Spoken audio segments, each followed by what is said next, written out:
ഇന്ന് നമുക്കൊരു അടിപൊളി ജിലേബി റെഡിയാക്കാം. അപ്പോൾ അതിന് വേണ്ടി ഷുഗർ സിറപ്പ് റെഡിയാക്കാൻ 2 കപ്പ് പഞ്ചസാര, ഒരു 1/4 കപ്പ് വെള്ളം ഒഴിച്ചിട്ടൊന്ന് തിളപ്പിച്ചെടുക്കാം. അതിൽ ഏലക്ക ഒന്ന് പൊട്ടിച്ചിട്ട് കൊടുത്തിട്ടുണ്ട്. പിന്നെ ആ ഒരു ഒറ്റനൂൽ പരുവാകുന്നതിന് തൊട്ട് മുൻപ് തന്നെ ഫ്ലെയിം ഓഫ് ചെയ്തിട്ടുണ്ട്. എന്നിട്ട് നമുക്ക് ഒരു ടേബിൾ സ്പൂൺ ലൈം ജ്യൂസും കൂടി ഒഴിച്ച് കൊടുക്കാം. എന്നിട്ട് ഇത് നല്ലതുപോലെ ഒന്ന് മിക്സ് ആക്കി കൊടുക്കാം കേട്ടോ. പിന്നെ വേണ്ടത് 2 കപ്പ് മൈദ.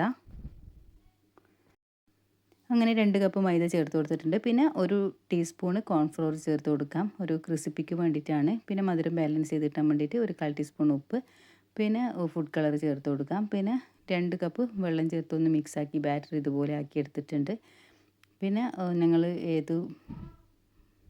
ഒരു കവറിൽ ഇതുപോലെ ഫില്ല് ചെയ്ത് കൊടുക്കുക. എന്നിട്ട് ഇതുപോലെ റൊട്ടേറ്റ് ചെയ്തെടുക്കാം.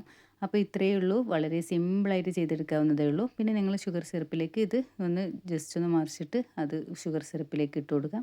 അപ്പോൾ നമ്മുടെ ജിലേബി റെഡി ആയിട്ടുണ്ട്.